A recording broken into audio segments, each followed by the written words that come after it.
Assalamualaikum warahmatullahi wabarakatuh.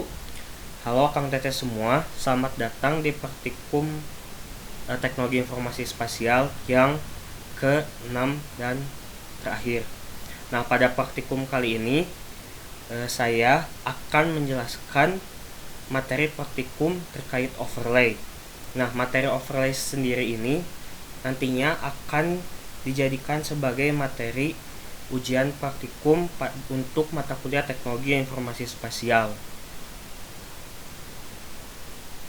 Nah, selanjutnya kita bisa menyiapkan terlebih dahulu data-data yang dibutuhkan. Nah, seperti biasa kalian buka aplikasi ArchMap. Lalu selanjutnya kalian bisa memasukkan data-data yang ada pada layers di samping.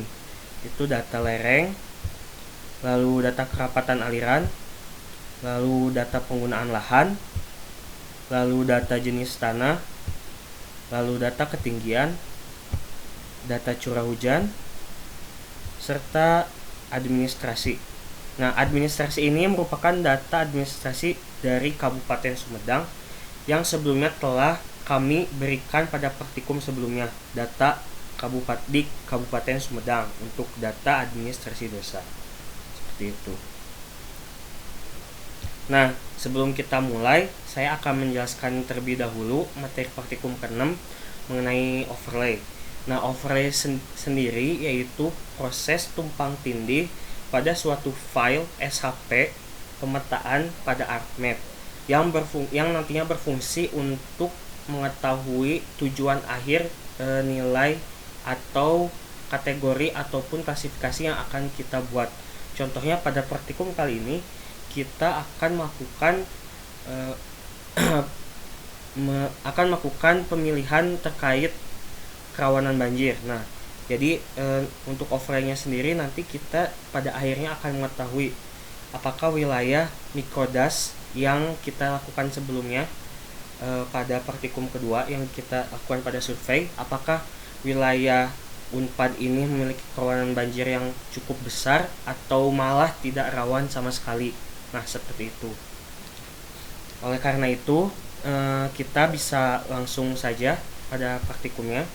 Nah, tadi setelah kalian menyiapkan data-data tersebut, bisa kalian lanjutkan seperti biasa merubah warna pada SHP-nya di Properties. Nah, lalu kalian bisa merubah warna, pilih yang lereng, add all value kayak biasa, lalu di klik OK.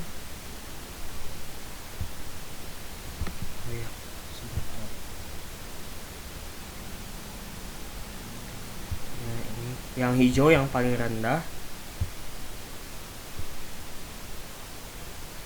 Bisa kita klik lagi. Sesuaikan ini, kalau ini sesuaikan aja yang paling rendah yang hijau, sama juga dengan kerapatan aliran bisa kalian warnai sendiri di Properties seperti biasa. Nah, nanti yang nomor 1 itu yang paling rendah dan nomor 5 itu yang paling rapat kerapatan alirannya, seperti itu. Lalu penggunaan lahan juga bisa kalian rubah warnanya. Nah, untuk jenis tanah juga bisa kalian rubah ataupun enggak juga nggak apa-apa. Lalu ketinggian dan curah hujan dimasukkan. Untuk ketinggian itu hanya satu warna, jadi tidak perlu dirubah. Ketinggian atau elevasi itu sama aja.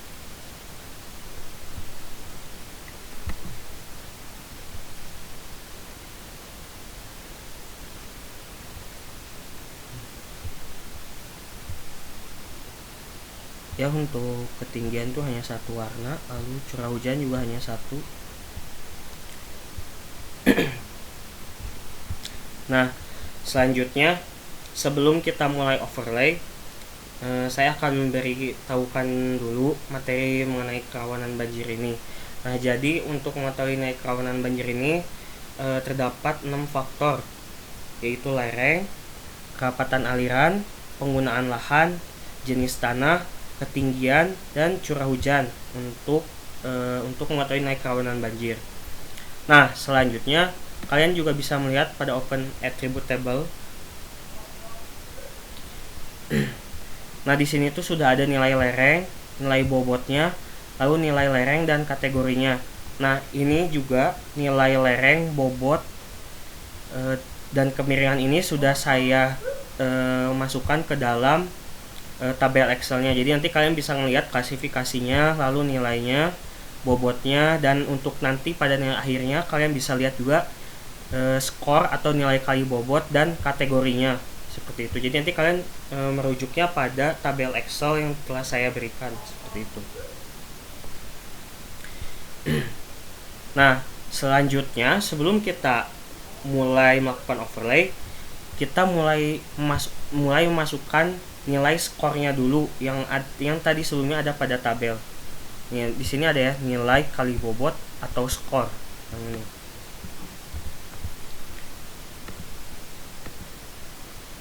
Nah, ini saya delete dulu. Ini saya bisa berikan contoh pada satu jenis SAP-nya itu pada kelerengan ya. Nah, ini saya berikan contoh satu. Ini kalian bisa klik add field, lalu tulis score. Ini judul namanya bebas sebenarnya, score.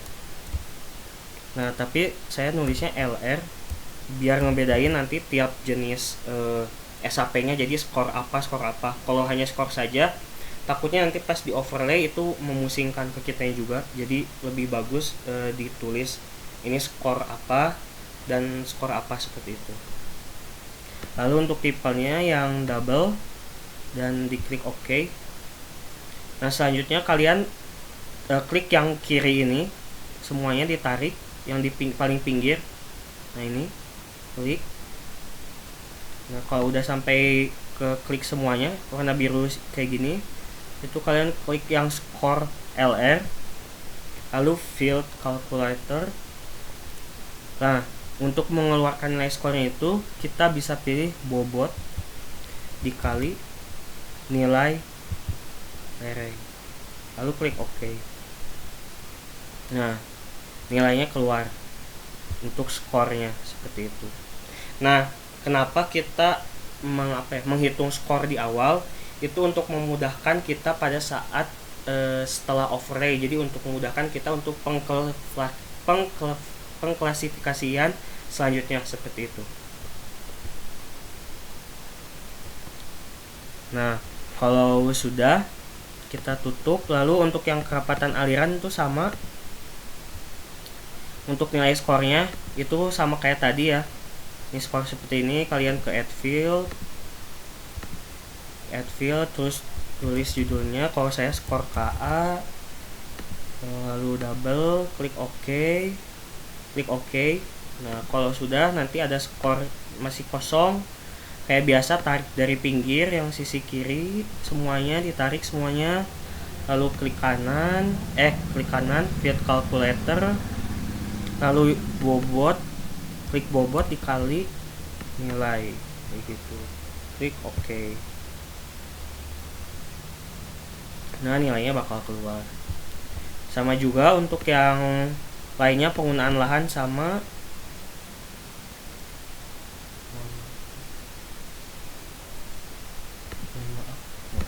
Yang ini juga sama, di open attribute table, ada skornya sama kayak tadi, add field, lalu yang double pilihnya dan tulis judulnya. Kalau saya skor PL, di sini judulnya seperti itu. Nanti klik OK kalau sudah. Lalu seperti biasa, tarik garis yang kirinya, lalu klik kanan, klik field calculator, dan masukkan yang bobot lahan dikali bobot nilai, klik OK. Ini nilainya bakal keluar seperti di samping kanan yang skor PL atau penggunaan lahan. Nah, sama juga untuk jenis tanah, ketinggian, dan curah hujan. Lakukan hal yang sama untuk mendapatkan skornya seperti itu. Nah, selanjutnya jika semua skornya telah dibuat per faktor, itu lereng udah ada skornya, lalu kerapatan sudah ada skornya, penggunaan lahan sudah ada skornya, jenis tanah sudah ada skornya, ketinggian dan curah hujan sudah ada skornya, itu kita bisa lanjutkan ke proses overlay. Nah, itu tuh kemana sih gitu proses overlaynya itu kita bisa buka yang geoprocessing. Nah, kan pada hari ini kita akan belajar overlay. Nah, di sini sebenarnya banyak tools untuk overlay. Ada yang sebelumnya setelah kita pelajari itu dissolve. Lalu ada merge, ada union, ada intersect, dan clip ya. Nah, untuk dan buffer juga. Nah, untuk clip ini dapat memotong suatu SHP yang besar menjadi suatu SHP yang kita akan pilih, seperti itu. Lalu intersect. Nah, intersect inilah yang akan kita gunakan untuk praktikum kali ini, yaitu overlay, untuk menyatukan antara satu SHP dan SHP lainnya, atau disebut dengan tumpang tindih antara satu faktor dengan faktor lainnya. Nah, union kurang lebih seperti intersect untuk menyatukan juga. Nah, sama juga seperti merge untuk menyatukan juga. Lalu ada dissolve. Nah, dissolve ini kan yang kalian udah pelajari sebelumnya, itu untuk mengurangi jumlah attribute table yang ada, yang sebelumnya misalnya ada puluhan jadi hanya lebih sedikit, seperti itu.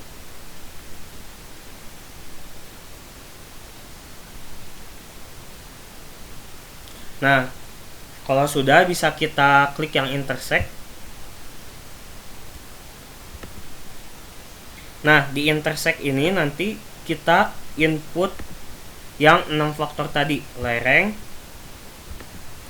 kerapatan, penggunaan lahan, jenis tanah, ketinggian, dan curah hujan, seperti itu. Nah, kalau sudah, simpan filenya sesuai dengan file yang kalian mau simpan. Nah, kalau saya memberi namanya overlay praktikum 6. Ini contoh saja, itu bebas untuk namanya apa saja dan penyimpanannya sesuai dengan penyimpanan tempat kalian untuk menyimpan, seperti itu. Kalau sudah, di save, lalu klik OK. Tunggu sebentar. Nah, kalau sudah ini keluar. Nah, bisa di-unchecklist dulu yang administrasinya untuk mengetahui apakah overlay sudah tergambar atau belum. Nah, kalau sudah keluar nanti bentuknya bakal abstrak atau acak-acak seperti ini ya. Kan kalau sebelumnya tadi ya lereng itu kayak gini. Nah, ini kalau overlay ini sudah menyatu semua. Jadi seperti yang abstrak atau acak-acak. Nah, setelah itu kita lanjut ke overlaynya untuk mengetahui nilai kerawanan banjirnya.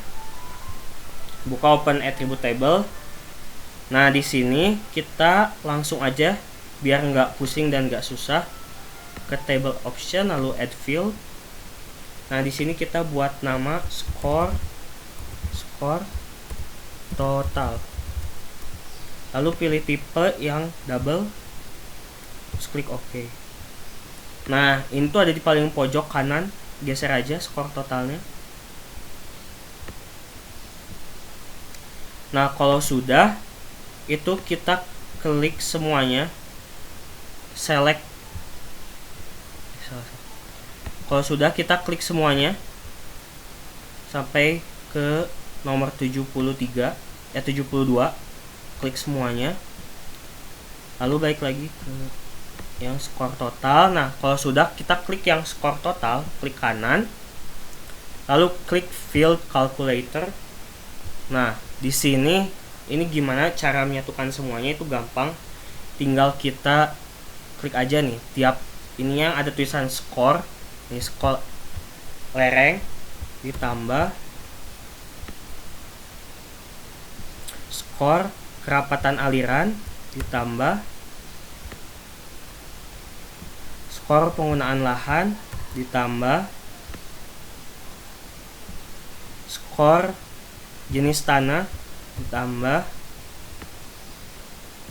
skor ketinggian ditambah skor curah hujan.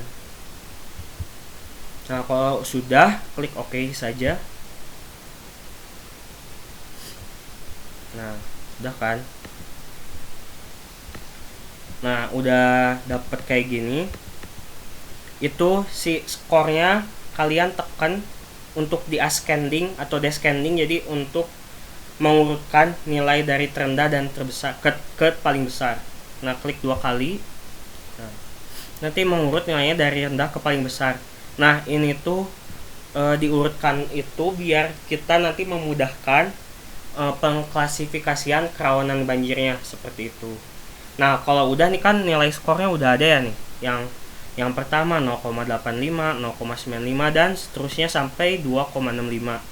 Nah, selanjutnya itu kita lihat di ini nih, di tabel Excelnya. Nah, nilainya itu ada 4, ada 1,7, ada dari 1,7 sampai 2,5 dan seterusnya sampai lebih dari 4,3. Nah, ini bisa kita lihat ya, yang nilainya kurang dari 1,7 berarti tidak rentan. Kebetulan dari hasil yang kita dapatkan ini itu banyak yang di bawah 1,7. Ini bisa kalian tarik, lihat aja di sini sampai yang batas 1,7. Nah, ini itu bisa kalian tarik, lalu klik kanan.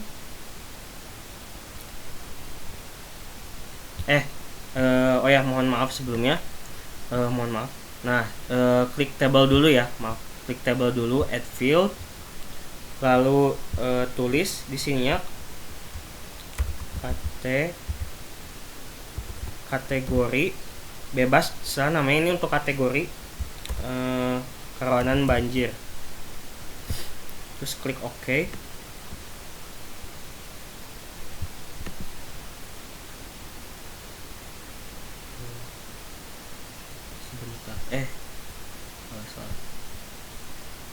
Mohon maaf. Nah, selanjutnya ini kita bisa ke add field, lalu klik yang teks, lalu tulis keterangan kategori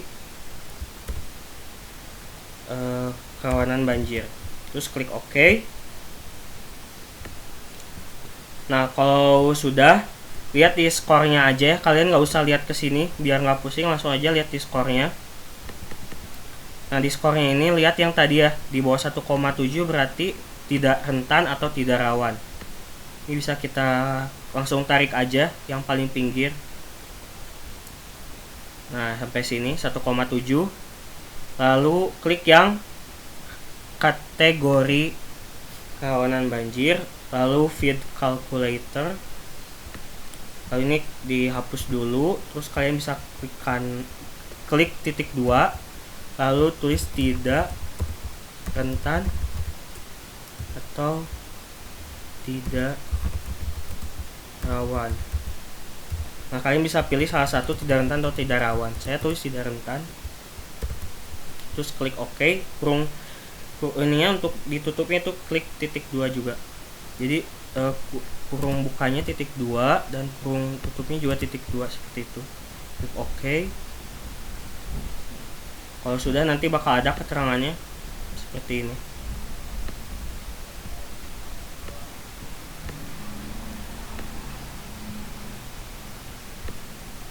Nah, tidak rentan, itu bakal ada tulisannya.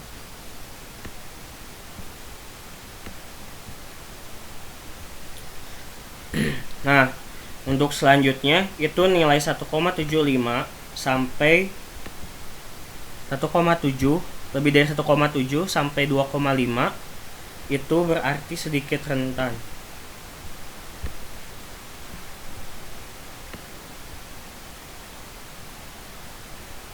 Nah, lalu kayak tadi, field calculator dan tulis sedikit rentan. Terus OK.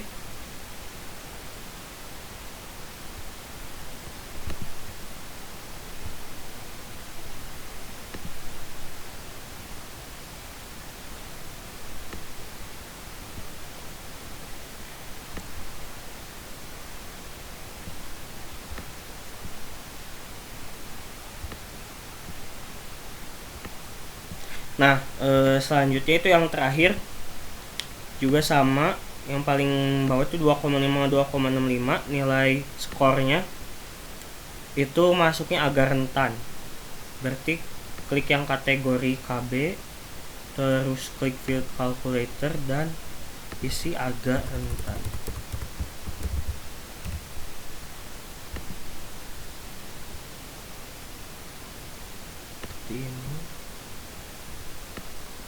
Nah, sudah kan? Nah, kalau sudah di close, lihat lagi ya, takut masih ada yang kosong nilainya. Coba periksa kembali. Nah, kalau sudah di close, nah kalau sudah itu kalian warna kayak biasa diwarnain.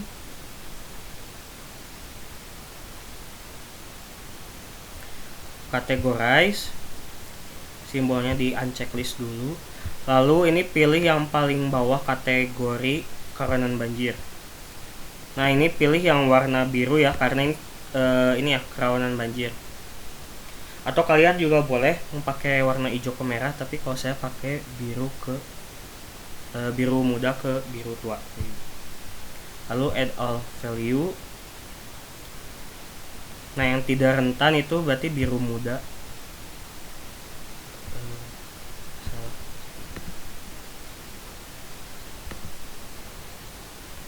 Tidak rentan tuh yang biru muda, sedikit rentan. Ini untuk warnanya bebas asal sesuai, misalnya tidak rentan berarti warnanya lebih muda, seperti itu. Makin tinggi pokoknya klasifikasinya berarti warnanya makin gelap. Lalu klik OK atau apply sama saja. Oke. Nah, kayak gini. Nah, kalau udah kayak gini berarti nilainya sudah diketahui bentuk si kategori kerawanan banjirnya. Itu ada 3 klasifikasi: tidak rentan, sedikit rentan, dan agak rentan. Nah, untuk selanjutnya itu kalian bisa buatkan layout seperti biasa yang sebelumnya udah dijelaskan juga. Nah, kurang lebih seperti itu untuk praktikum materi overlay atau praktikum ujian kali ini. Nah, jika Akang Teteh ada yang ingin ditanyakan, silahkan tanyakan kepada asdosnya, seperti itu. Kurang lebihnya mohon maaf. Terima kasih. Selamat mengerjakan.